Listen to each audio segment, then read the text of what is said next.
In this section, we will first study the anatomy of the cardiac silhouette as seen on the X-ray.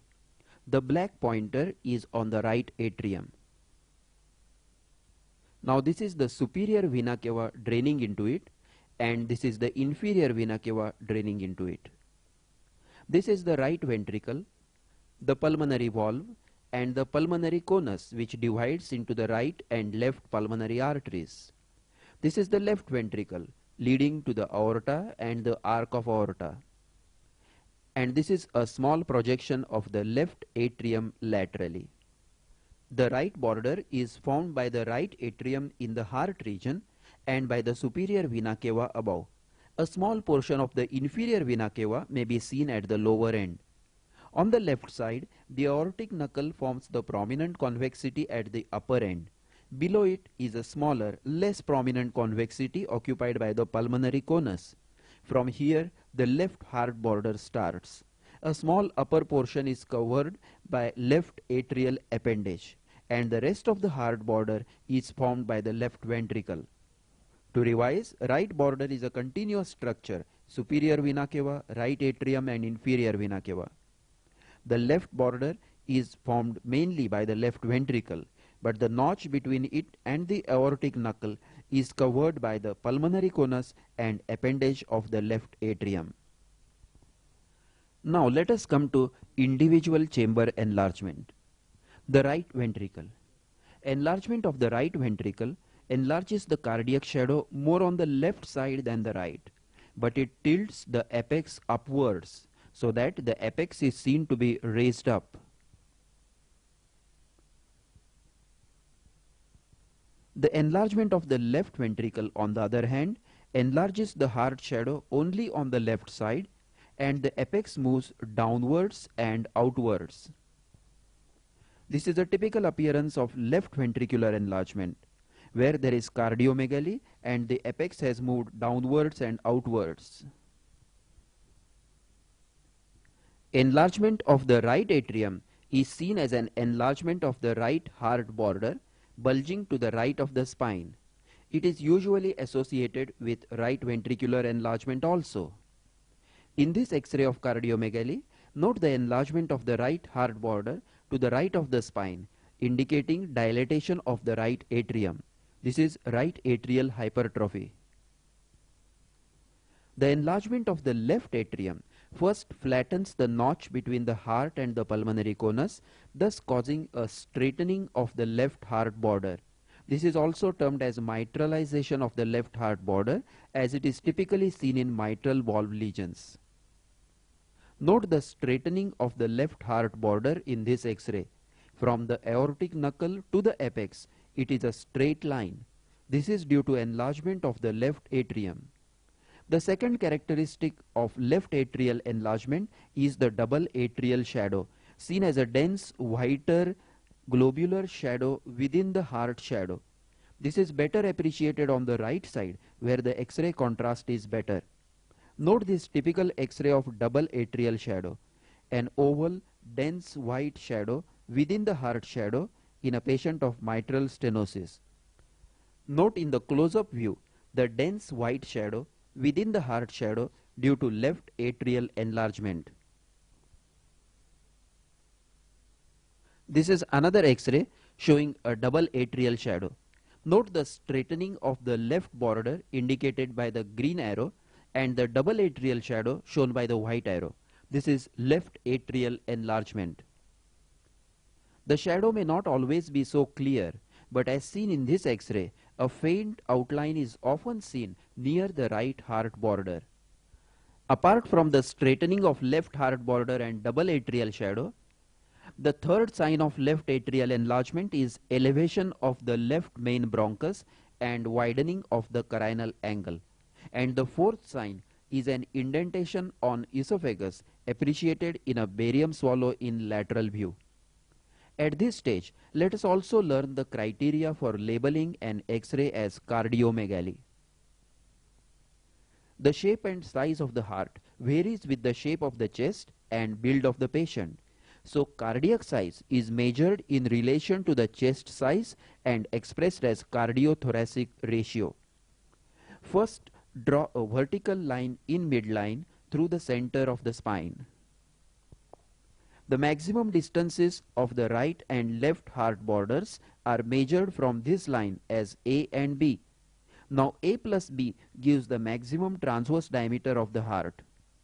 Now measure the maximum transverse diameter of the chest at its widest portion, measuring between the inner borders of the ribs. A plus B divided by C is the cardiothoracic ratio, which should be less than half. That is, maximum transverse diameter of the heart is normally less than half of the diameter of the chest. If it is more than half, then cardiomegaly is diagnosed. Now let us study the radiological characteristics of some of the common conditions of the heart, starting with the mitral valve lesions. The radiological features of mitral stenosis and mitral incompetence are similar, and we will study them together. There is a straightening of the left heart border due to enlargement of the left atrial appendage, which fills the concavity between the pulmonary conus and the left ventricle. This is also termed as mitralization of the left heart border. The other signs of left atrial enlargement will also be seen. That is the double atrial shadow shown here by the white arrow and elevation of the left bronchus. Secondly, there is enlargement of the left ventricle causing cardiomegaly. That is, the cardiothoracic ratio is more than half. The cardiomegaly is proportional to the degree of mitral incompetence and duration of the lesion, and the apex is displaced downwards and outwards. As pulmonary hypertension develops, there is enlargement of the pulmonary conus and the heart border becomes straight up to the aortic knuckle. As you can see here, the pulmonary artery shadow may even become convex and bulge out. With the development of pulmonary hypertension, the upper lobe vessels, which are normally barely seen, become prominent and are seen as branching opacities from the hilum upwards, while the lower lobe vessels, shown here by the red arrow, become less prominent due to vasoconstriction. This is termed as antler sign or inverted moustache sign. With further increase in the pulmonary hypertension, interstitial edema will appear. So thin hair-like lymphatic lines, that is curly B lines in the costophrenic angle and curly A lines in the upper zone will be seen. And the hilar vessel markings will become blurred due to perivascular edema termed as hilar haze. In severe disease, pulmonary edema appears with scattered patchy opacities in the mid zones and lower zones, giving a bat swing appearance. The edema is usually more on the right side. Note the typical patchy opacities of pulmonary edema. This is another X-ray showing a cardiomegaly with pulmonary edema. Note the patchy consolidation more on the right side with fluid in the transverse fissure shown by the blue arrow. This is pulmonary edema. When congestive cardiac failure develops, there is usually an enlargement of the right atrium and ventricle causing a bulging of the cardiac silhouette on the right side as shown by the green arrow. The upper mediastinal shadow looks widened due to dilatation of the superior vena cava shown by the blue arrow. And the right dome of diaphragm may be elevated due to congestive hepatomegaly. In pure mitral regurgitation, the right atrium is so dilated that it forms a distinct convexity on the left border of the heart, and this, with the dilated right ventricle, gives a pentagonal shape to the heart. This is pentagonal heart in mitral regurgitation. Aortic valve disease. Aortic stenosis alone usually does not cause significant dilatation of the heart chambers except at a late stage with congestive failure. However, in many cases, calcification of the aortic valve is seen. Note the site of the aortic valve in the diagram. Aortic incompetence causes marked dilatation of the left ventricle with cardiomegaly in outward and downward direction. Note the typical left ventricular enlargement in this case of aortic incompetence. In contrast to the mitral heart, this X-ray shows no left atrial prominence and there is a pure left ventricular enlargement carrying the apex downwards and outwards.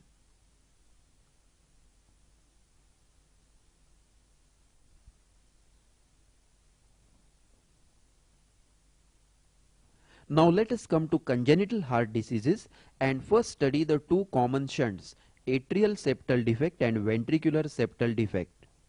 Whenever there is a left to right shunt, the pulmonary artery is very prominent at the hilum and its peripheral branches are seen clearly, that is the vascular markings are seen clearly up to the periphery of the lung field. This generalized prominence of the pulmonary vasculature due to increased pulmonary blood flow is termed as shunt vascularity or pulmonary plethora. If the chest is observed on fluoroscopy, the pulsations of the pulmonary artery are seen prominently, termed as a hilar dance. This hilar dance is another feature of a left to right shunt. So whenever shunt vascularity is seen, that is a prominent pulmonary artery, prominent vascular markings up to the periphery of the lungs, and hilar dance on screening, we know that a left to right shunt exists. In atrial septal defect, the X-ray may be normal if the defect is small. Later, the heart shadow shows right atrial and right ventricular enlargement. In ventricular septal defect, the heart shadow shows a left ventricular enlargement with very prominent pulmonary conus. With a small defect, X-ray may be normal. Note here the prominent pulmonary conus in ventricular septal defect.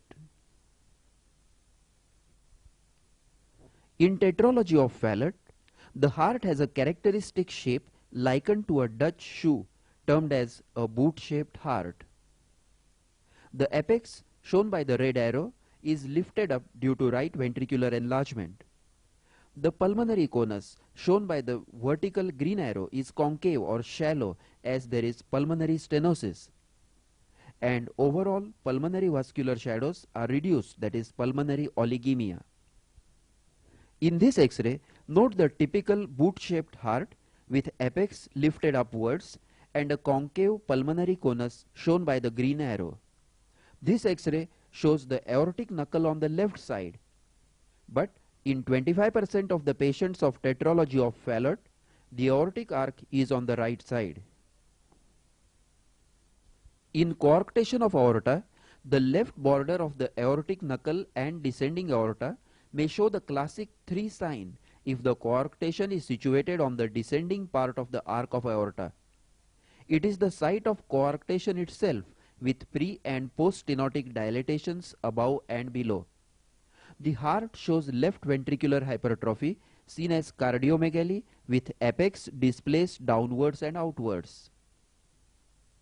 And in long-standing cases, the 3rd to 9th ribs show notching of the inferior border of the ribs in their posterolateral aspects.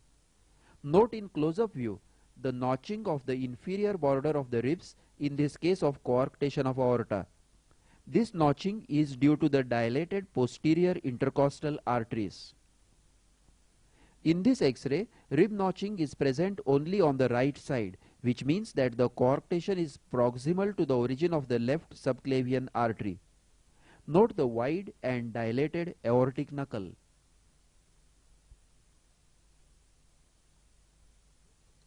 Pericardial effusion.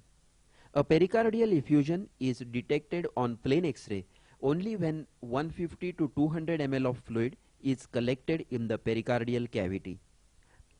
The heart shadow is enlarged and all the notches are blunted out, giving a smooth flask-like appearance termed as a leather bottle heart. The heart border is very sharp as the movements of the heart pulsation are blunted by the fluid, but the cardiophrenic angles are sharp and acute, unlike left ventricular hypertrophy. The cardiomegaly is massive with large amount of fluid collected in the pericardial cavity. Now see this X-ray with a massive pericardial effusion. Note the globular or leather bottle heart. Note the sharp and stenciled heart border. Note that both cardiophrenic angles are acute. Compare the obtuse left cardiophrenic angle in left ventricular hypertrophy with the acute left cardiophrenic angle in pericardial effusion. Note again the left cardiophrenic angle in left ventricular hypertrophy and the acute angle in pericardial effusion. This is another X-ray showing a large pericardial effusion. Note the typical flask shape, sharp stenciled hard borders, blunting of all notches, acute cardiophrenic angles, and reduced pulmonary vascular shadows. In this X-ray, note the thin rim of calcification along the left heart border. This is pericardial calcification. Pericardial calcification suggests constrictive pericarditis where there is no significant cardiomegaly but patchy calcification of the pericardium. Dextrocardia. When the main cardiac shadow lies to the right of the midline, dextrocardia should be suspected, provided that there is no significant lung lesion pushing or pulling the heart to the right side. In this X-ray, note that the heart shadow on the right is an absolute mirror image of a normal heart. This is dextrocardia. The apex of the heart is on the right side and the aortic knuckle is seen on the right side. Of course, one must be certain that the X-ray is correctly labeled. If the mark R is mistakenly put on the left side of the X-ray plate, a wrong diagnosis of dextrocardia may be made. So if in doubt, a clinical correlation and fluoroscopy should be done to confirm the diagnosis. In this child, there is dextrocardia with the apex on the right side and aortic knuckle on the right side. Now note that the air in the stomach and intestines is located on the right side with the liver shadow on the left. This is situs invertus where all abdominal organs are also on opposite side. This is another case of situs invertus. Note the dextrocardia with the apex of the heart on the right side, aortic knuckle is on the right, the stomach bubble is on the right with liver shadow on the left. Now observe the lower lung fields. Note the patchy opacities and tiny cystic areas in the medial portion of the lower lobes suggesting bronchiectasis. Clinically, the patient had copious expectoration. This is Cartaginer syndrome, dextrocardia with situs invertus with bronchiectasis. So, in a case of dextrocardia, first check that the X-ray is correctly labeled. Confirm that the aortic knuckle is on the right. If the aorta is on the left, then it is not dextrocardia, but a normal heart pulled to the right by a lung pathology. Then check the stomach air bubble and liver. If they have changed their positions, then it is situs invertus. If situs invertus be present, look for changes of bronchiectasis in the lung fields. Now we will study some more X-rays. This X-ray shows number 1, marked left atrial dilatation which is presenting as a convexity on the left heart border. Number 2, left ventricular enlargement with downward and outward displacement of the apex, a picture consistent with mitral regurgitation. Number 3, prominent upper zone vessels suggesting pulmonary hypertension. And number 4, patchy opacities on the right side due to pulmonary edema. Now this is a diagrammatic representation of the same X-ray. Left atrial dilatation, left ventricular hypertrophy, prominent upper zone vessels and pulmonary edema. See the X-ray again. Left atrial dilatation, left ventricular hypertrophy, prominent upper zone vessels and pulmonary edema. This X-ray shows number 1, a prominent pulmonary conus and vessels. Number 2, left ventricular hypertrophy and straightening of the left heart border. Number 3, right atrial and ventricular enlargement. And number 4, prominent upper zone vessels of pulmonary hypertension. This is the diagrammatic representation showing prominent pulmonary conus, straight left heart border and right ventricular hypertrophy. In this X-ray, the blue vertical arrow points to the prominent upper zone vessels. The left heart border is straight and shows left ventricular hypertrophy. The right heart border shows dilatation of the right atrium and ventricle, and in its upper portion, dilatation of the superior vena cava, seen as a widening of the mediastinum on the right. Dilatation of superior vena cava is a sign of right heart failure.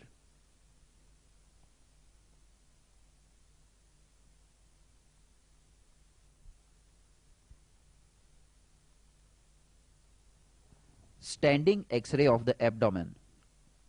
A standing X-ray of the abdomen is asked for in patients with acute abdominal pain and is of great diagnostic value in detecting perforative peritonitis and intestinal obstruction. The characteristic feature of an intestinal perforation is presence of free gas under diaphragm, and the picture of intestinal obstruction is of multiple air fluid levels. Gas under diaphragm. In a standing X-ray of the abdomen, free gas in the peritoneal cavity rises to the highest level and comes to lie under the diaphragms, more commonly under the right dome of diaphragm above the liver. Note the crescent-shaped black, that is radiolucent shadow of gas under the right diaphragm, shown by the red arrow. This X-ray shows massive amount of gas under the right diaphragm with a fluid level. When peritoneum contains a lot of fluid, intestinal fluid or pus, then a fluid level is also seen, shown here by a horizontal arrow. In this X-ray, note the very small amount of gas under the right diaphragm. A careful inspection is required to detect small leaks. In the close-up view, observe carefully for the tiny gas shadow between the diaphragm and the liver. This is a standing X-ray of the abdomen showing gas under both the domes of the diaphragm. Note the thin, smooth, dome-shaped outline of both the diaphragms. On the left side, this outlining of the diaphragm tells us that this is not the stomach bubble, but it is free gas under diaphragm. Similarly, on the right side, the thin diaphragm shadow rules out a liver abscess with fluid level. The causes of gas under diaphragm are duodenal ulcer perforation and ileal perforation in enteric fever, that is typhoid perforation. The less common causes are gastric ulcer perforation, colonic perforation, and traumatic perforation of any bowel due to stab injury or blunt trauma. Obviously, if an X-ray is taken in lying down position, the gas will not be seen under the diaphragm, as it will come to lie under the anterior abdominal wall. If the amount of gas in the peritoneal cavity is large, as seen in this upright X-ray, then in a horizontal X-ray, it may outline the bowel walls, and the wall of some of the loops of the bowels is seen, as it has air on both inside and outside. Note the bowel wall shown by the blue arrows. This is called as the double wall sign of Rigler. This is another X-ray showing the double wall sign of Rigler. Note the bowel wall seen in absence of any contrast medium due to the presence of free gas around it. In an X-ray taken with the patient in horizontal lying down position, this sign suggests the presence of free gas in the peritoneal cavity. Now we come to intestinal obstruction. An erect film of the abdomen helps not only to diagnose an intestinal obstruction but also to locate the site of obstruction. This is a typical appearance of intestinal obstruction in a standing X-ray of the abdomen. Note the horizontal lines with air above and the radio-opaque fluid below. These are termed as air fluid levels or simply fluid levels. Now in this X-ray, first note the presence of multiple air fluid levels suggesting an acute intestinal obstruction. In a close-up view, study the shadow of the distended loop of the intestine. Here we see a coiled spring appearance or concertina appearance, which is characteristic of jejunum. Note how a spring appears, and now note the similarity of this shadow to a spring. This appearance is due to the shadow cast by mucosal folds, that is volvae connivantis, in the jejunum. This is the coiled spring appearance of a jejunal loop. This is another X-ray showing concertina appearance. So this is a distended jejunal coil. The valvae conniventis occur very close to each other and are seen across the full breadth of the intestine, hence the characteristic coil spring appearance. Now we will see how a low ileal obstruction looks. Note the presence of fluid levels first indicating intestinal obstruction. Now we see in close-up the appearance of the gas shadow, which is very smooth and even, described as a featureless shadow. This is a typical distended ileal loop. The gas shows no pattern and has very smooth border. Also, an ileal obstruction shows many fluid levels as the obstruction is low and many intestinal coils are distended.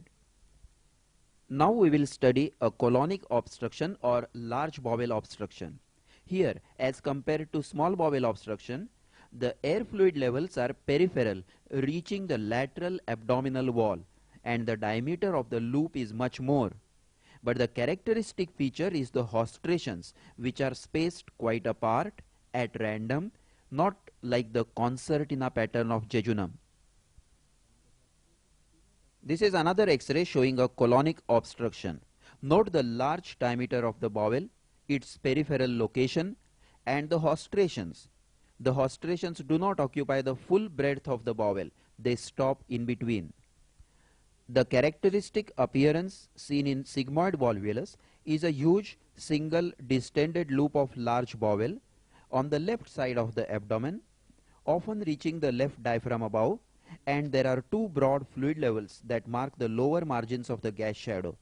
This was an early case that did not have fluid margins. But now we have a diagrammatic representation of what a typical sigmoid volvulus looks like. A large, broad, distended loop of sigmoid colon with two broad fluid levels. Another typical shadow seen in intestinal obstruction is of a duodenal obstruction in the second part of duodenum. Note the two bubbles with fluid levels seen in this X-ray. The red arrow points to the stomach bubble and the blue arrow points to the duodenal bubble. The patient had obstruction in the second part of the duodenum. The large X-ray shows that there is no other gas shadow in the rest of the abdomen, and the barium marks the huge distended stomach which is reaching the pelvis. This is the double bubble sign of duodenal obstruction.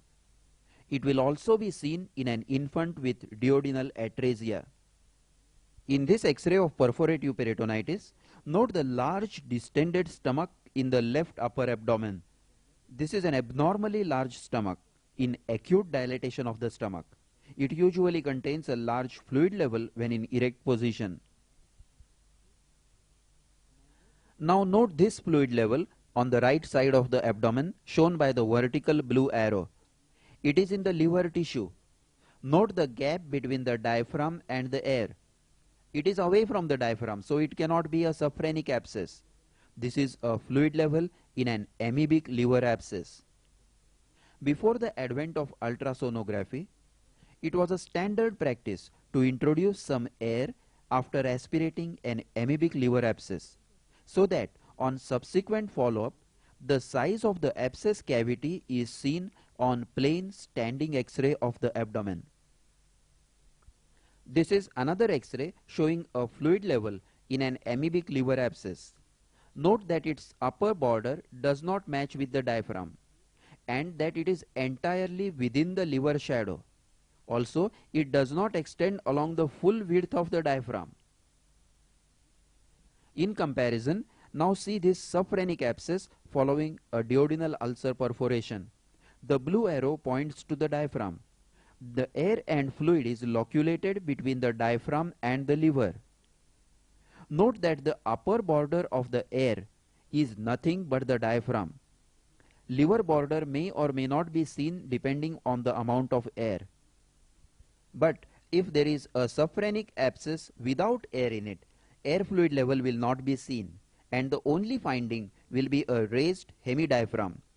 Note the raised right diaphragm in this X-ray. A definite diagnosis of subphrenic abscess is not possible on this X-ray. A subpulmonic effusion or a paralyzed hemidiaphragm will give a similar appearance of raised hemidiaphragm. Invertogram. When a child is born with an imperforate anus, an invertogram is taken to define the lowermost point of the rectum. An invertogram is a standing X-ray of the abdomen with baby inverted. The baby is held inverted for 5 minutes so that the gas in the colon comes to lie in the most distal part of the rectum. A radio-opaque marker may be placed on the anal dimple and then a lateral film is taken. If the rectum lies above the pubococcygeal line, a line drawn from the lower border of pubis to coccyx marked P and C in this X-ray, then it is a high or supralevator type of imperforate anus. In this X-ray, the gas shadow extends distal to the pubococcygeal line. Now, if the rectum reaches below the lowest point of ossified ischium, then it is a low type or infralevator type of imperforate anus. This one is a low type of imperforate anus. In this invertogram, the gas shadow of the rectum has ended above the pubococcygeal line. Note the vast distance between the anal marker and the gas shadow. This is a high or supralevator type of imperforate anus. Note that the gas shadow ends above the pubococcygeal line.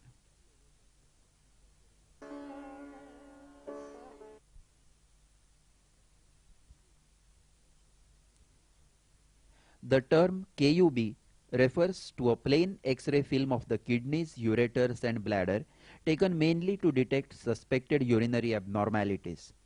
It is taken after adequate preparation to avoid intestinal gas shadows and artifacts. A 2-day course of activated charcoal and enzyme preparations to absorb the gases is followed by a mild laxative on the previous night, and the X-ray is taken on empty stomach in the morning. Now let us study how to read a KUB systematically. First, inspect the renal shadows shown here by the stars. In a well-exposed film, the soft tissue shadows of both kidneys and the psoas muscles are seen fairly clearly. Note the size of the kidneys and look for radio-opaque shadow of a stone within the renal shadows. Then trace the course of the ureters for a stone starting along the tips of the transverse processes from second lumbar vertebra downwards. Then in front of the sacroiliac joints down to the ischial spine, where the ureters turn medially to enter the bladder. Then inspect the bladder shadow. The bladder is seen as a faint soft tissue shadow. In a KUB, the lower border of the bladder is along the upper border of the pubic rami. Lastly, inspect the prostatic urethra seen through the symphysis pubis. As a routine, look around at the pelvis, both hip joints and lumbosacral spine for any bony abnormality and for any other abnormal shadow. Don't miss this step just because you found a stone. More than 85% of the urinary calculi are radio-opaque and are seen on a plain X-ray KUB. The rarer radiolucent calculi are invisible on plain X-ray and can be detected on IVP or by ultrasonography. This is a solitary stone in the right kidney. Such a dense shadow with stippled border is characteristic of calcium oxalate stones. The shape of the stone suggests that it is lying in the renal pelvis. This X-ray shows multiple renal stones on the right side.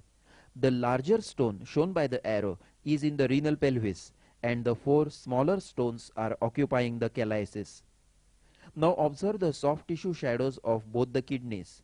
The right kidney is larger, probably due to hydronephrosis. Renal calculi, especially phosphatic calculi, get molded into the shape of the cavity where they lie. Note in this X-ray that the stone has assumed the shape of the pelvis and calyces. This is the characteristic staghorn calculus. The red arrow points to the pelviureteric junction and the vertical arrow points to the upper and lower calyces. This X-ray shows a staghorn calculus on both the sides. The right stone is much larger and shows the shape of the dilated pelvis and calyces.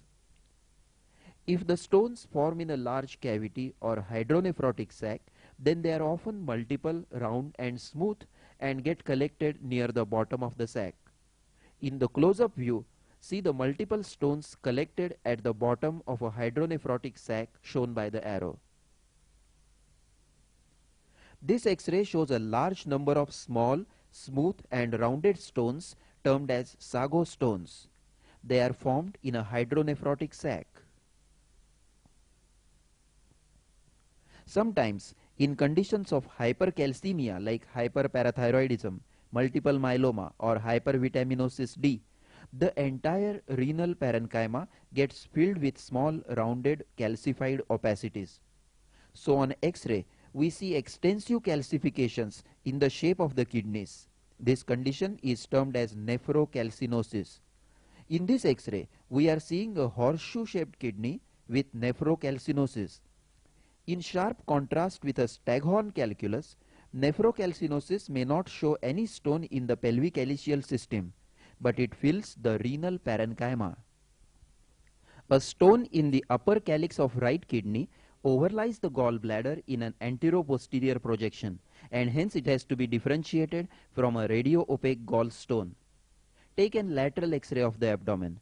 A renal stone overlies the vertebrae while a gallstone is much anterior to the vertebral column. This one was a gallstone. In this lateral X-ray, the renal stones of this patient are seen to overlap the vertebral body. If a stone lies anterior to the vertebral bodies, it is unlikely to be a renal stone. Ureteric stones. The pelviureteric junction is somewhere around the tip of the transverse process of second lumbar vertebra on the left side and slightly higher on the right side. From there, the ureter descends along the tips of the transverse processes across the sacroiliac joint up to the ischial spine, where it turns medially to enter the bladder. Ureteric stones will be seen along this course. Note this stone in the upper third of the right ureter. It is lying opposite the transverse process of the third lumbar vertebra and has the characteristic vertically oblong shape of a ureteric stone. Now here we see a stone in the middle third of the left ureter. There is a vertical radio-opaque shadow just below the transverse process of the fifth lumbar vertebra. The vertical oblong shape is typical and it is lying along the course of the ureter.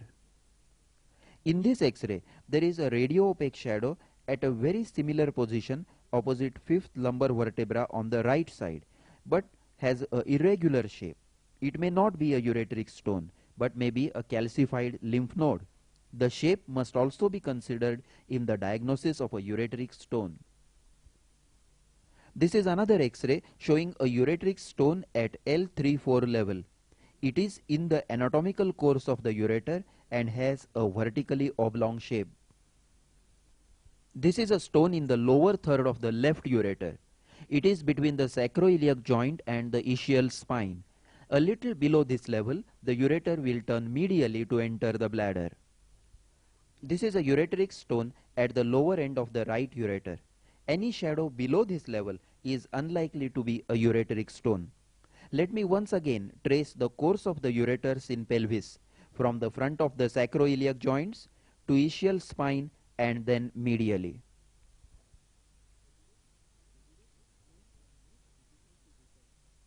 The ureteric stones are most difficult to detect and often missed when the shadow is in front of the sacroiliac joints.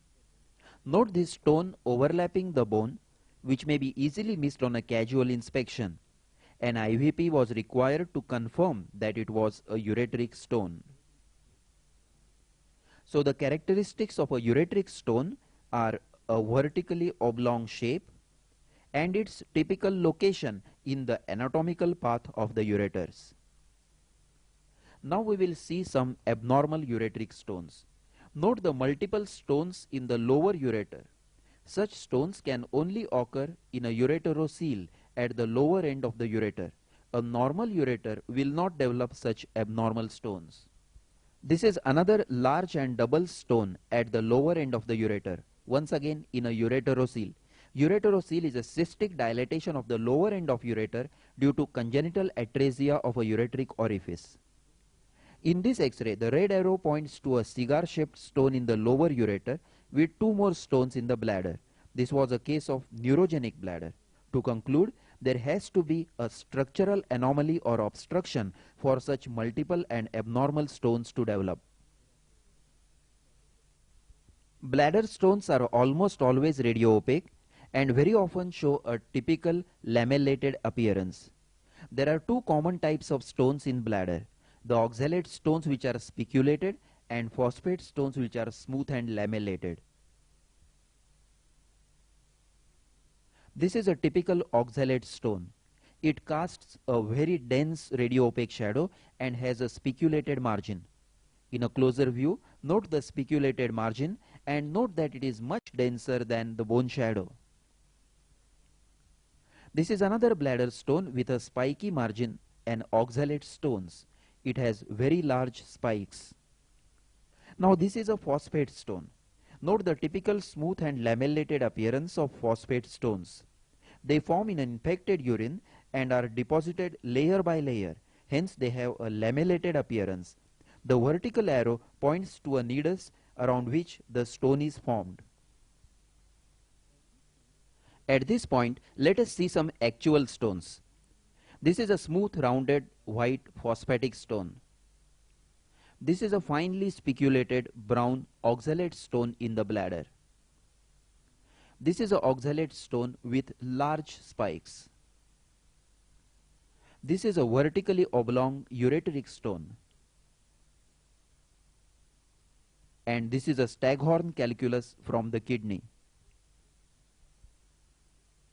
This X-ray shows a phosphate stone in the bladder indicated by the red arrow and a stone in the lower end of left ureter indicated by the green arrow. Note the position of the ureteric orifice. This is an X-ray of a child with a bladder stone. Apart from the stone, note another opacity below the stone which has a quite similar appearance. This is a soft tissue shadow cast by the penis. Sometimes it may be mistaken for a bladder stone, but it will always extend below the upper margin of the pubic rami.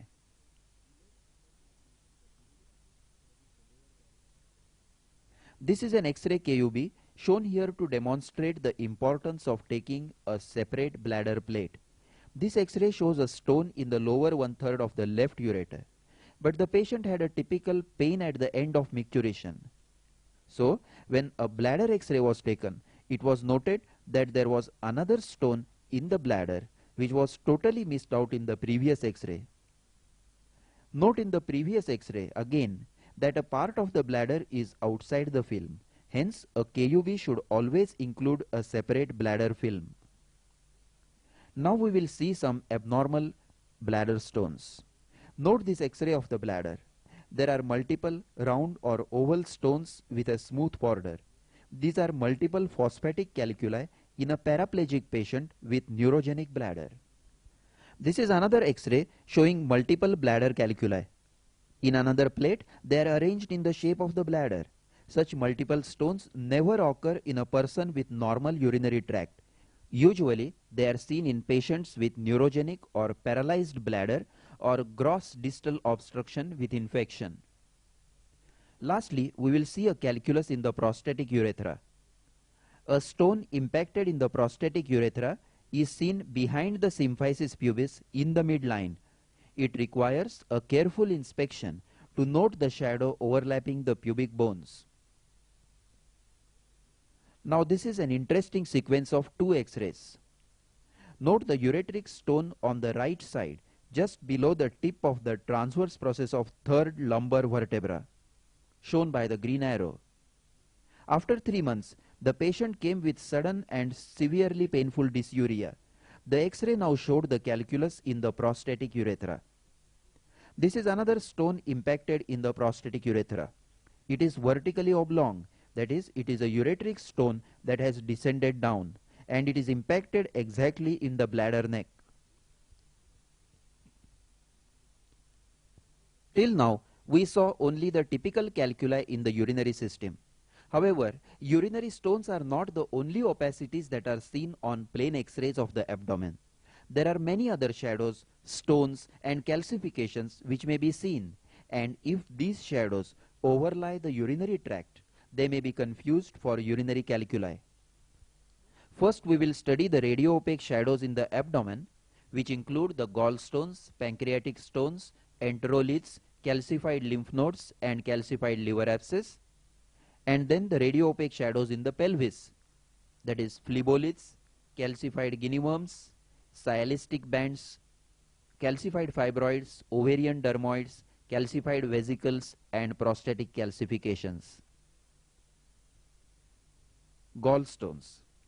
A plain X-ray of the abdomen is not the ideal investigation for detecting gallstones, as more than 80% of the gallstones are radiolucent and are not detected on a plain X-ray. This X-ray shows typical mixed stones with multiple spherical but faceted opacities in the right upper abdomen. The characteristic features seen here are the location in the right upper quadrant, the ring-like appearance due to calcification of only the rims, and faceted borders due to friction with each other. Now this X-ray shows a very faint shadow of a single large gallstone, a cholesterol stone. It has a spherical shape and only the rims are calcified, giving it a ring-like appearance. It is not densely radio-opaque like the renal stones and casts a very faint shadow. This X-ray shows multiple calculi arranged in the unmistakable shape of a gallbladder. These are multiple gallstones of mixed type. Note the large number of stones arranged in the shape of a contracted gallbladder. In this X-ray, once again we see multiple calculi in the right upper abdomen. They are also faceted, but do not have a ring-like appearance. So a definite diagnosis cannot be made without a lateral X-ray or ultrasonography. These were renal stones. Here we see a single opacity in the right upper abdomen, which could be either a gallstone or a renal stone. Do not give a definite diagnosis from this X-ray alone. This X-ray shows 4 calculi in the right upper abdomen. They could be either gallstones or renal stones. An IVP shows that the stones are lying in the lower calyx of the right kidney. But when the characteristic ring-like appearance due to peripheral calcifications is present, there can be no doubt that these are gallstones. Rarely, the wall of the gallbladder may get calcified and the faint radio-opaque shadow of the gallbladder may be seen on plain X-ray, termed as a porcelain gallbladder. Chronic pancreatic disease may be associated with calcifications in the pancreas or pancreatic stones in the pancreatic ducts, which may be visualized on a plain X-ray of abdomen. This white line depicts the position and direction of the pancreas. It runs across the body of the first lumbar vertebra in the midline and runs upwards towards the left. Any calcification in this zone should arouse the suspicion of pancreatic calcifications. A careful observation will show many calcifications in the position occupied by the pancreas. This is a typical appearance of pancreatic calcifications, in a line going upwards in the left across the first lumbar vertebra. The stones may be in the ducts and also in the pancreatic tissue. This is another X-ray showing pancreatic stones. The calcifications on the right of the first lumbar vertebra and the stones on the left side, which are in the main pancreatic duct, are aligned in a straight line and they cast a very typical picture. Now observe this X-ray carefully. This stone was mistakenly considered as a renal stone. Even an IVP gave a wrong impression as it is overlapping the upper pole of the kidney. But when a proper X-ray was taken, the characteristic picture of pancreatic stones in a line across the first lumbar vertebra was diagnostic. Now note on the lateral view that the stone lies anterior to the vertebrae, so it cannot be a renal stone. A barium meal then demonstrated that it lies in the C loop of the duodenum, confirming the pancreatic origin. Now note this radio-opaque shadow in the right abdomen. It is far lateral from the course of the ureters. It is lamellated. This is a enterolith. Enteroliths form commonly in the appendix. Note this round calcified shadow within the liver. This is a calcification in a liver abscess. Rarely, a hydatid cyst may also get calcified and cast a similar shadow. This could be a calcified liver abscess or a calcified hydatid cyst. Note these calcified shadows in the abdomen. They are very unevenly calcified. They are calcified lymph nodes. Calcification is common in mesenteric lymph nodes. Less commonly, it may be seen in retroperitoneal lymph nodes. Sometimes the lymph node calcification may be very dense. Note the irregular distribution of the calcifications and in a close-up view the uneven pattern of calcification. This X-ray shows a large rounded shadow and a smaller one akin to a stone, and if they were overlying the renal shadow, they would definitely have been mistaken for renal stones. Actually, it was a soft tissue shadow caused by a large neurofibroma in this patient with multiple neurofibromatosis. Compare the two pictures and appreciate the artifact caused by a soft tissue swelling. Radio-opaque shadows in the pelvis. In this X-ray of the pelvis, there are two radio-opaque shadows, one circular and one rectangular. Here you see this circular shadow with a central radiolucency, and this is a rectangular shadow. These are stylistic bands of laparoscopic tubectomy. Circular shadows are the end-on views and rectangular shadows are the side views of the stylistic bands. These are the actual stylistic bands, circular in an end-on view and rectangular in a side view. This is another X-ray showing stylistic bands of laparoscopic tubectomy. Note their characteristic circular shape. And if you observe closely, the central hole can be made out. A very common radio-opacity in the pelvis is phleboliths. Phleboliths are calcifications in thrombosed pelvic veins. They are rounded opacities, and if the vein is recanalized, there may be a central radiolucency. When the shadow is a perfect round, it is more likely to be a phlebolith than a ureteric stone, which is usually vertically oblong. Also, if the shadow is below the level of the ischial spine, it is more likely to be a phlebolith.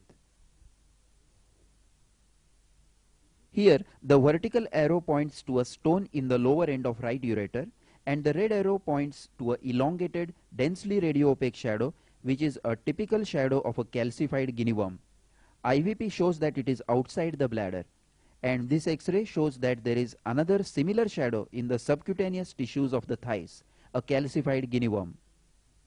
Note this characteristic calcification. It is a large round calcified mass, and note the position at the level of the pelvic brim posteriorly. This is a typical shadow of a calcified fibroid. Note the shape and position at the pelvic brim. Now this is another calcified fibroid. There are two fibroids, one larger and one small. Both are rounded and unevenly calcified. Note the position just below the pelvic brim.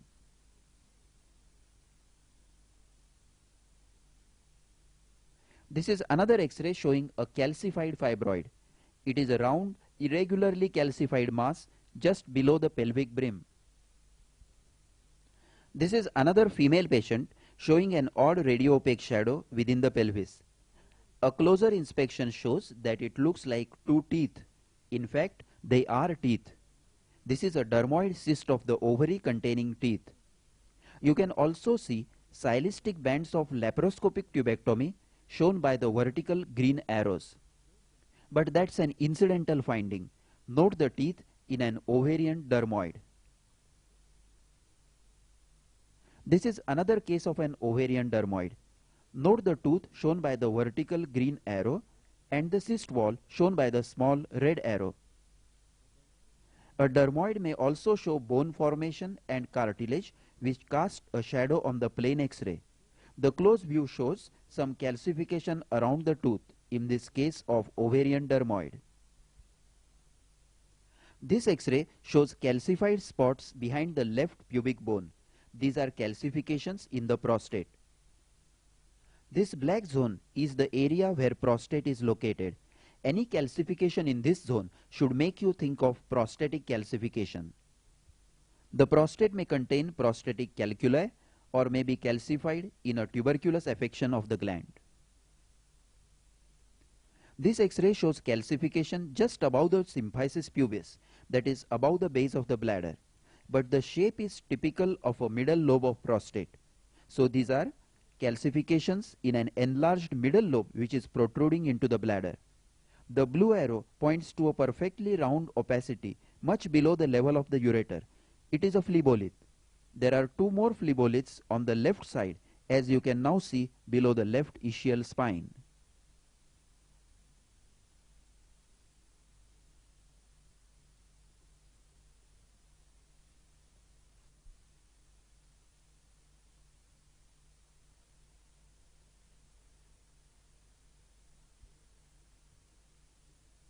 Intravenous pyelography or intravenous urography is the radiological procedure of injecting a radio-opaque dye which is excreted by the kidney to visualize the urinary tract, that is kidneys, pelvic calyceal system, ureters and bladder. Any obstruction in the urinary tract produces a back pressure and dilatation of the proximal tract and the pelvic calyceal system.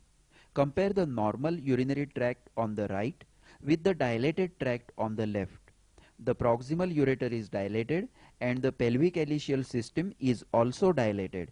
This dilatation of the renal pelvis and calyces is termed as hydronephrosis. The earliest change to be seen on IVP is blunting of the calyces. A normal calyx, as seen on the right side, is crescent shaped with a thin concave border. While on the left side we have the blunting of the calyces. The calyces are dilated and the concavity is reduced.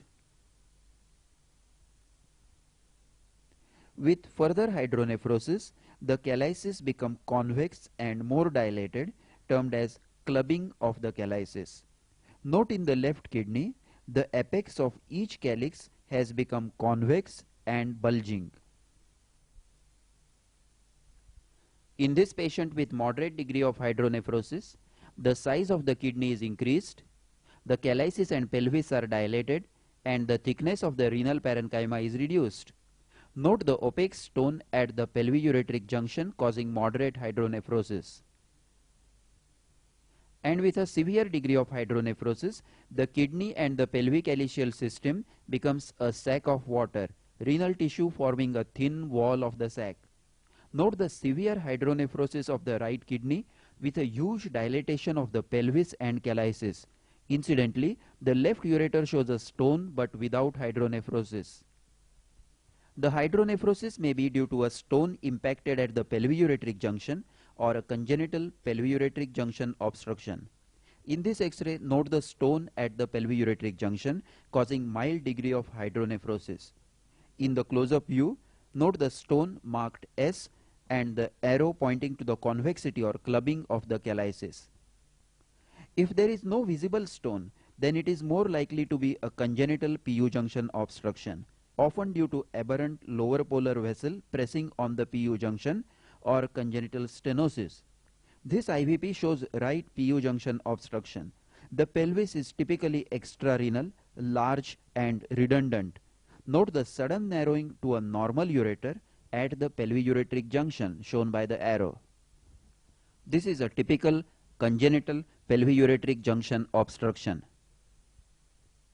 This is another PU junction obstruction showing a very huge hydronephrosis. Hydronephrosis with undistended ureter is the characteristic of PU junction obstruction. The sudden narrowing to a normal sized ureter and redundant pelvis seen as attachment of the ureter in a non-dependent area is typical. Congenital PU junction obstructions are usually asymptomatic and often develop into huge hydronephrotic sacs by the time they are detected. Renal tuberculosis. In this IVP, the left kidney shows narrowing of the infundibulum of the upper and middle calyx, resulting in dilatation of the upper calyx. Infundibulum is the portion joining the calyx to the pelvis. Edema of the neck of the calyx is one of the earliest changes of renal tuberculosis. In this IVP, the right kidney shows infundibular narrowing as shown by the arrow and hydrocalyx of the middle and upper calyces. The left kidney shows a dilatation of only the upper calyx as shown by the arrow. Hydrocalcinosis of a single calyx is almost diagnostic of tuberculosis of kidney. In this X-ray, observe the renal outline carefully. The nephrogram shows an indentation in the renal parenchyma at the point shown by the arrow. This is due to parenchymal scarring. This is another characteristic of renal tuberculosis.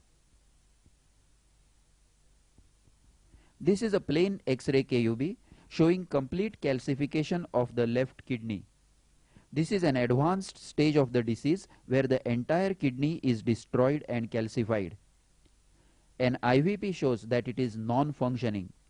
This is clinically termed as an autonephrectomy, the last stage in renal tuberculosis. Note the complete calcification of the left kidney. This IVP shows a non-functioning left kidney with calcifications which are in the renal parenchyma. Calcification of areas of caseation is another feature of tuberculosis. So the radiological characteristics of renal tuberculosis on IVP are narrowing of the infundibulum or the neck of the calyx, selective hydrocalcinosis, parenchymal scarring, cavitation in renal parenchyma, calcification and autonephrectomy. The adult type of polycystic kidneys are full of multiple cysts and are grossly enlarged in size. Note the soft tissue shadows of both kidneys showing an enlargement. On IVP, the calyces are seen to be stretched over the cysts, resulting in thin and long calyces described as spider leg appearance. Note the elongated, displaced and narrow major calyces shown by the arrows. Now note the stretched and cupped minor calyces at the periphery. The renal border, if seen well on nephrogram, is lobulated due to the cysts on the surface, and the kidneys show a blotchy appearance due to non-opacification of the cysts. So the radiological features of polycystic kidneys are an enlargement of both the kidneys, lobulated border, the major calyces are elongated, stretched and displaced giving a spider leg appearance, and minor calyces show stretching and cupping. Renal tumors or space occupying lesions. In this IVP, observe the right kidney. The middle and lower calyces shown by the vertical arrow are displaced downwards, but their structure is normal. The upper calyx shown by the horizontal arrow is displaced and distorted by a soft tissue mass. You can also see a large soft tissue shadow occupying the upper pole. This is a space occupying lesion or SOL in the kidney. It could be a simple renal cyst or a renal tumor or hypernephroma. It is not possible to differentiate between a cyst and a hypernephroma on IVP. Note the upper polar mass. This is an IVP showing a SOL at the lower pole of the left kidney. The horizontal arrow points to the large soft tissue shadow of the mass with the distortion of the lower calyces. The upper calyx is dilated but not distorted. In a close-up view, note that the anatomy of the upper calyx is maintained while the lower calyx is distorted and spread out within the soft tissue mass. To confirm whether it is a cyst or a tumor, an ultrasound examination or renal angiography is required. In this IVP, the left kidney is normal. The right kidney shows no excretion. but there is a huge soft tissue shadow occupying the right abdomen. The outline of the perirenal fat is seen very well. This is a huge non-functioning kidney. It could be a hypernephroma or a large hydronephrosis. A delayed IVP film may show excretion in hydronephrosis. Ultrasound will be confirmatory.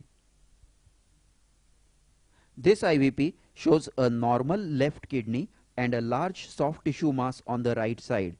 The border of the soft tissue mass is clearly seen. On close inspection, you can see a few distorted calyces. So this is a hypernephroma. But since no normal calyx is seen, it is not possible to say whether it is arising from the upper pole or the lower pole. This is a plain X-ray of a 2-year-old child. Note the large soft tissue shadow of the left kidney, which also shows calcified areas shown by the blue arrow. Now on IVP, note that there is a large mass at the upper pole which is displacing and distorting the middle and lower calyces, which are shown by the green arrow. The calyces are stretched, elongated and displaced medially. This is a Wilms tumor in a child. This is an IVP of a 4-year-old child. The right kidney is normal. The left kidney shows a soft tissue mass at the upper pole which is displacing and distorting the upper and middle calyces. The lower calyx, shown by the blue arrow, is displaced down but normal. Note the soft tissue mass and the distorted upper calyx. This is a case of Wilms tumor of the upper pole of the left kidney. So the radiological features of a renal tumor are a space-occupying soft tissue shadow at the upper or lower pole and displacement and distortion of the calyces. Now we will see some congenital anomalies of the kidneys. Horseshoe kidney. This IVP shows a typical horseshoe kidney. The kidneys are situated very close to the spine and at a lower level than usual. Also, the lower poles are closer than the upper poles. That is, the direction of the axis of the kidneys is also changed. Now coming to the pelvis, it is rotated and ureters are seen to be coming out from the lateral side. The calyces are also rotated and some calyces, in particular the lower calyces shown by the red arrows, appear on the medial side of the pelvis. These are all characteristics of a horseshoe kidney. The isthmus joining the two kidneys is usually at L4 level. The patients with horseshoe kidney are more prone to urinary infections and stone formation. Here we see a stone at L2. On IVP, it is seen to lie in the right pelvis of a horseshoe kidney. Now observe the shape of the kidney. Both kidneys are joined to each other at their lower poles, forming the shape of a horseshoe. This is a horseshoe, and note the similarity in shape and hence the name horseshoe kidney. Another common complication associated with a horseshoe kidney is hydronephrosis. Note the dilated calyces on the left side shown by the red arrow. The ureters are angulated as they pass over the fused isthmus. This results in pelviureteric junction obstruction, stasis, infection and calculus formation. Note the hydronephrosis of the left kidney. The horseshoe shape is well seen and the isthmus usually lies in the front of third or fourth lumbar vertebra. Now we will see the previous X-ray of the patient with the stone again. Note the hydronephrosis on the right side, which is the cause of stone formation. This is another horseshoe kidney. Note the characteristic shape with isthmus in front of the third lumbar vertebra. Now observe the pelvis. On the right side, the characteristic mal-rotated pelvis is seen, and on the left side, dilated calyces due to hydronephrosis are seen. This is left-sided hydronephrosis in a horseshoe kidney. So the characteristics of a horseshoe kidney are kidneys which are situated at a lower level, more medially, with lower poles tilted closer to the spine. The pelvis is mal-rotated and lower calyx faces inwards. The isthmus joining the lower poles is seen across the third or fourth lumbar vertebrae, giving the horseshoe shape. Very commonly, hydronephrosis and stone formation are seen. Ectopic kidney. If a kidney is found to be located at an abnormal site, it is termed as an ectopic kidney. The left kidney is not in its normal position, but it is seen at a lower level in the pelvis, but at the same side. This is due to failure of the kidney to ascend to its normal position. During development, the kidney forms in the pelvis and then migrates upwards to its normal position. If this movement is arrested, kidney remains in the pelvis. Now I have outlined the kidneys. Note that the pelvis is facing laterally, so the kidney is also malrotated. This is an ectopic kidney. In this X-ray, once again the left kidney is missing in its normal position, but it is seen on the right side below the normal right kidney. That is, it has crossed over to the opposite side. This is termed as a crossed ectopic kidney. If we inspect the bladder, we can see that the lower ureter is in its normal position on the left side. The ureteric opening is at its normal site. Only the kidney has crossed over. This is a crossed ectopic kidney. Note the right kidney above and left kidney below, both on the same side. Sometimes the kidney not only crosses over to the opposite side, but is fused to the opposite kidney, forming a long double kidney mass. Note the two fused kidneys on the right side. There is a single long kidney mass. This is a crossed and fused ectopic kidney. It has to be differentiated from a hypertrophic right kidney due to absent left kidney. However, visualization of normal lower ureter will solve the problem.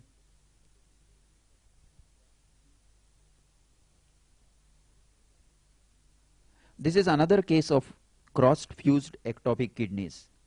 Note that the left kidney is absent from its normal position, while on the right side there are two pelvic ileal systems with the left kidney fused to the lower pole of the right kidney. This is a case of crossed unfused ectopic kidney. The left kidney is lying in the right lower abdomen. Note the two separate kidneys and ureters. The left ureter then crosses over to open normally in the bladder. Another common congenital anomaly is double pelvis and double ureter. In this IVP, note the emergence of two ureters from the right kidney. The ureter lying medially drains the upper calyx separately, while the other ureter drains the middle and lower calyces. This is a double renal pelvis and ureter. The ureters will usually join in the lower thirds before reaching the bladder, and they open through a single ureteric opening, but sometimes they may enter the bladder separately. In this IVP, the left kidney shows a double pelvis, but the ureter is single. Upper calyx has a separate pelvis, and the middle and lower calyces have an independent pelvis. This is a double pelvis with single ureter. This is another IVP showing left kidney with double pelvis and double ureter. As we trace the ureters down, they join to form a single ureter at the lower end. In this IVP, the lower portion of the left ureter appears dilated. Note the lower end of the left ureter. It is dilated and gives a characteristic cobra head appearance. This is a ureterocele. A ureterocele occurs due to congenital atresia of the ureteric orifice with cystic enlargement of the intramural portion of the ureter.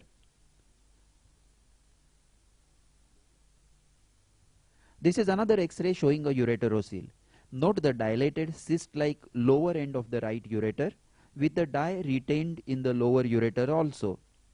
It gives the appearance of a snake with a broadened head, termed as cobra head appearance. Ureterocele may be asymptomatic, but is prone to urinary infections, stone formation and hydronephrosis. Large and abnormal stones at the lower end of the ureters is very suggestive of the presence of a ureterocele. A more common cause of ureteric obstruction is a ureteric stone. Note this stone at the level of the fourth lumbar vertebra. The IVP shows a hydroureter and hydronephrosis. The ureter proximal to the stone is dilated. Now we will come to study the bladder in IVP. This bladder shows a filling defect on its base which is uneven and irregular. This is a papillomatous growth in the bladder. It may be a benign papilloma or a papillary carcinoma. Note the irregular filling defect of a papilloma. The prostate may enlarge into the bladder and cause a filling defect. This is an enlarged median lobe of the prostate, casting a typical midline smooth filling defect which is convex upwards. The enlarged lateral lobes may cause a similar filling defect at the base if they are protruding into the bladder. This is another X-ray of a filling defect in the bladder. The left half of the bladder is not seen at all. There was a malignant growth in the bladder. It has shut off the left ureter with the result that on IVP there is no excretion of the dye on the left side, and the right ureteric orifice is also narrowed, so the right side also shows hydroureter and hydronephrosis. Bladder diverticulum is a complication of back pressure due to chronic obstruction at the bladder neck or in the urethra. In this X-ray, the green arrow points to the smooth rounded filling defect at the bladder base caused by a benign enlargement of prostate. The bladder outline is irregular due to cystitis and trabeculae formation, and the diverticulum is shown by the red arrow. The diverticulum is connected to the bladder by a very narrow neck, and this is a pulsion diverticulum. This X-ray shows a bladder diverticulum that is as big as the bladder. The blue arrow points to the narrow connection between the bladder and the diverticulum. A diverticulum is prone to develop infection and stone formation. In this X-ray, the green arrow points to the urinary bladder, which is showing changes of chronic cystitis, that is irregular border, while the blue arrow points to a diverticulum.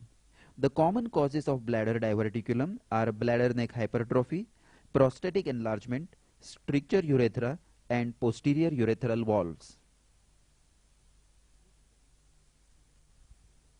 Urethrogram. This is a normal micturating cystourethrogram. Let us note the anatomy of the urethra. This is the prostatic urethra showing verumontanum.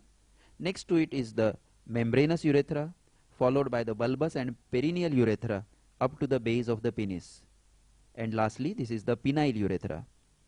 Many a times, the dye enters and displays Cowper's glands, especially when there is a distal obstruction. This urethrogram shows a short stricture at the bulbo-membranous junction. This urethrogram shows a stricture in the perineal urethra.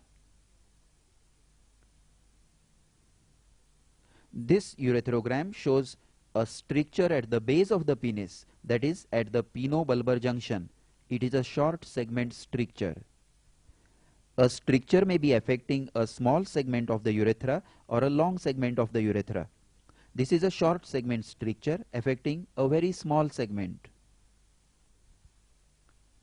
This is a long segment stricture of the urethra affecting a longer segment. So, after identifying the stricture, you must note the length of the stricture. This is a micturating cystourethrogram showing a short segment stricture of the pinobulbar junction with dilatation of the proximal urethra. Posterior urethral valves. In the micturating cystourethrogram of this child, note that the bladder is grossly distended and the urine flow is obstructed at the lower end of the prostatic urethra.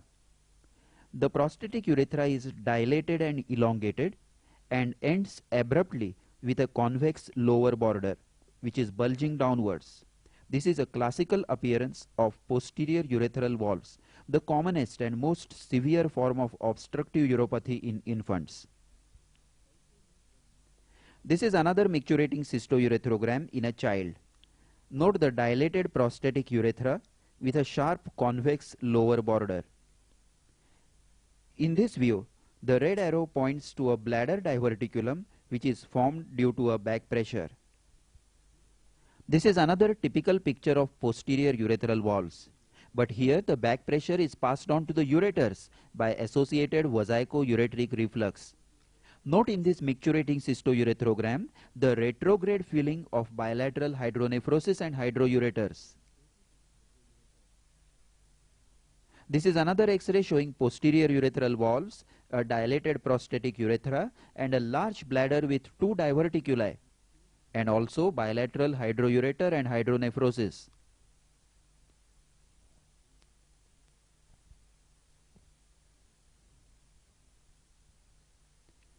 Barium study of the GI tract. This will be studied under three headings: barium swallow, barium meal, and barium enema.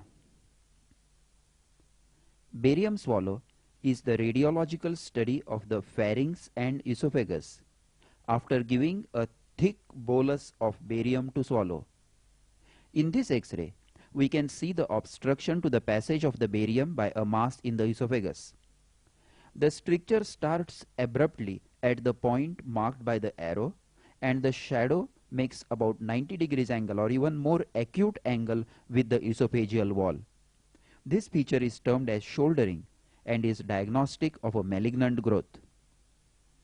The segment with narrowing has irregular margins due to mucosal destruction, and when it is in the center of the mass, it gives a typical apple core appearance, like the cut surface of an apple. Now here we see an apple core on the right side, and note the similarity in appearance with the barium swallow. This is another X-ray showing an obstruction in the middle third of the esophagus. Note the shouldering, which is diagnostic of a malignant obstruction, and the irregular narrowing. Now study the proximal esophagus. In a malignant growth, proximal segment is not grossly dilated because of the short duration of the stricture and due to infiltration of the esophageal wall. This barium swallow shows obstruction at the lower end of the esophagus with long irregular narrowing. No barium has entered the stomach, indicating a total block. In close-up view, note the shouldering and the irregular narrowing.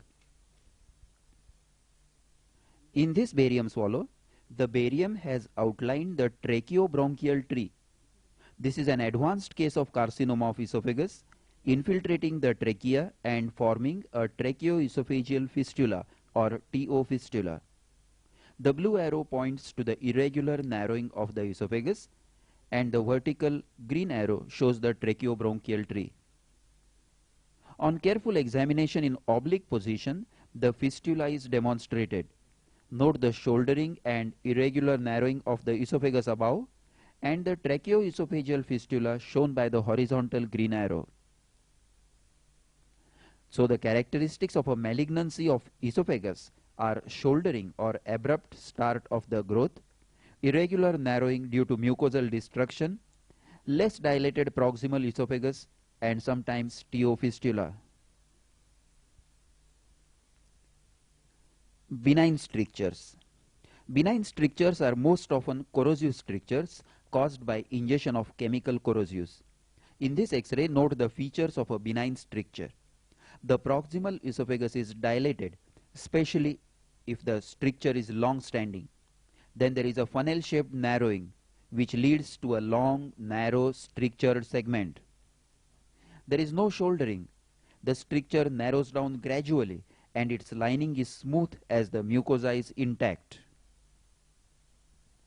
This is another stricture with no shouldering, smooth mucosa of the strictured segment, and marked proximal dilatation. This is probably a benign stricture. So the characteristics of a benign stricture are a long segment stricture with smooth walls, funnel-shaped upper end merging gradually with the dilated esophagus without shouldering, and proximal dilatation of the esophagus. Achalasia cardia. Achalasia cardia is a congenital functional obstruction of the lower end of the esophagus due to defective parasympathetic innervation. In achalasia cardia, the esophagus is grossly dilated, and in severe cases it may even become tortuous. Note the grossly dilated esophagus in this barium swallow. Now let us study the lower end or cardia. Here we see a smooth but abrupt narrowing at the cardia with a pencil-shaped tip which is directed almost horizontally towards the left. This is described as the bird's beak sign. This is another X-ray of a child showing a grossly dilated esophagus with smooth pencil-shaped narrowing at the cardia. It looks exactly like a bird's beak. Also, note the absence of air bubble in the stomach, which is a feature of achalasia cardia. This is another child showing achalasia cardia. Note the dilatation of the esophagus with sudden but smooth narrowing. On a plain X-ray, the dilated esophagus may be seen as a mediastinal soft tissue shadow to the right of the midline. Note the large soft tissue shadow along the right of the mediastinum. It may also show a air fluid level at the upper end of the fluid contents of the esophagus. Another important feature to note is the absence of air in the stomach. Though not seen in this X-ray, the fundic gas bubble is invariably absent. Now let us see the barium swallow of the same patient. Note the gross dilatation of the esophagus, diagnostic of achalasia cardia. Now note the smooth and abrupt beak-like narrowing at the cardia directed horizontally, making it a bird's beak.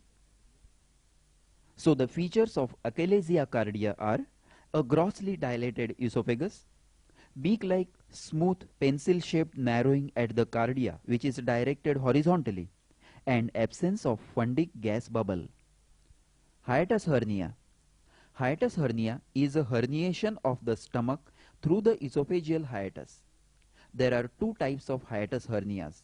Sliding type, where the stomach with the cardia is pulled up into the thorax, and the rolling or paraesophageal type, where the stomach herniates by the side of the esophagus. In this barium swallow, we can see the stomach with its characteristic mucosal folds lying above the level of the diaphragm. The gastroesophageal junction is lying in the chest.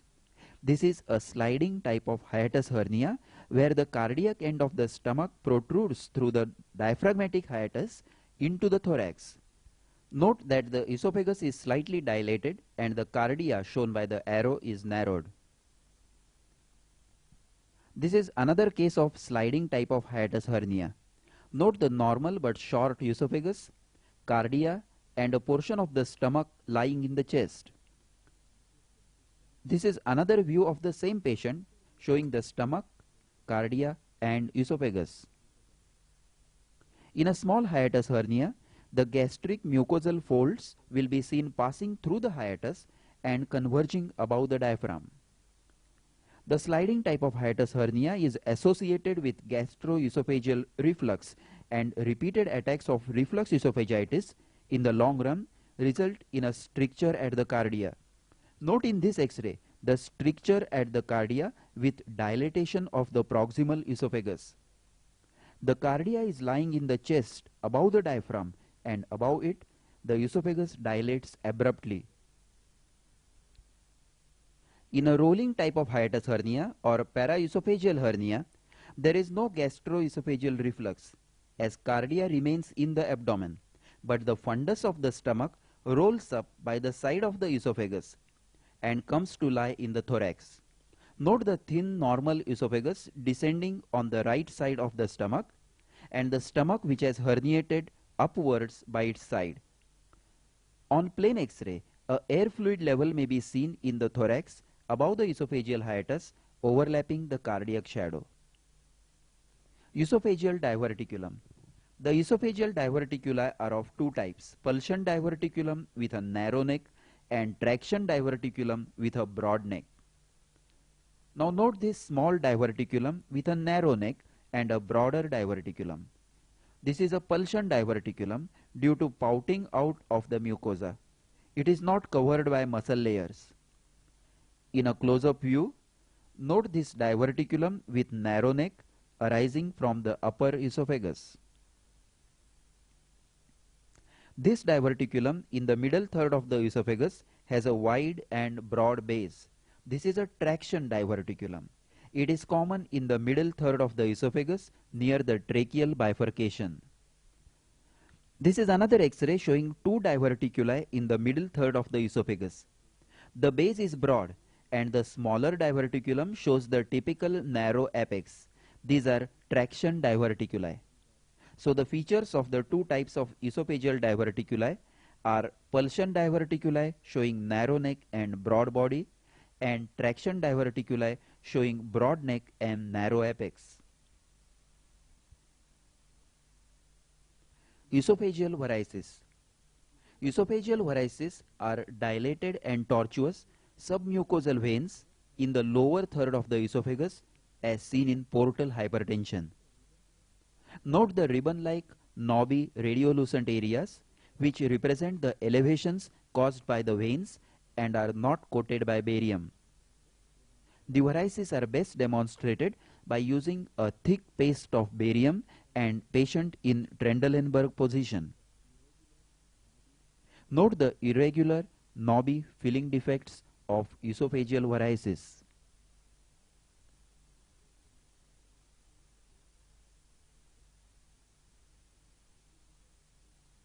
This is another barium swallow showing the lower third of the esophagus with elongated radiolucent filling defects caused by tortuous veins. In this X-ray we can see more clearly the long dilated and tortuous veins seen as ribbon-like radiolucencies. This is another X-ray showing large tortuous veins in the lower esophagus. The barium lines the mucosa in between the varices. So the characteristic radiological features of esophageal varices are bubbly, elongated radiolucent defects, while barium coats the rest of the esophageal wall. A congenital esophageal atresia may occur with or without a tracheoesophageal communication. It is diagnosed by introducing a small amount of thin Omnipaque solution through an infant feeding tube at the point where it gets obstructed. The arrow points to the blind pouch of esophagus in the upper thorax. The esophagus ends there. Now, if you look at the abdomen, you can see gas in the intestinal coils, which indicates that the lower part of the esophagus is communicating with the trachea. That is, this is esophageal atresia with a TO fistula. You can also see aspiration pneumonitis in the right upper lobe. In this case, once again, we see a blind esophagus in the upper thorax in a newborn child. The abdomen, however, shows no gas shadows. It means that there is no communication between the lower esophagus and the trachea. So this is esophageal atresia without tracheoesophageal communication. This is X-ray of another child showing a blind esophagus. You can see the infant feeding tube and the blind convex lower end of the esophagus. The abdomen shows gas in the intestines. So this is esophageal atresia with a tracheoesophageal fistula. So the radiological features of esophageal atresia are a blind esophagus and presence of gas in the stomach and intestines if there is a tracheoesophageal fistula. Esophagus is a very common site for lodging of swallowed foreign bodies, especially in children who accidentally swallow coins, pins, rings and practically anything swallowable. Note this ring in the upper end of the esophagus. It could also be lying in the trachea. A lateral view will show whether it is lying in the trachea or esophagus. It clearly shows the radiolucent shadow of the trachea lying anteriorly, and the ring is in the esophagus between the trachea and the vertebral column. Here we see a coin in the upper third of the esophagus. To confirm its position in the esophagus, observe the lateral X-ray carefully. The horizontal red arrow points to the air in the trachea lying anterior to the coin. So the coin is in the esophagus.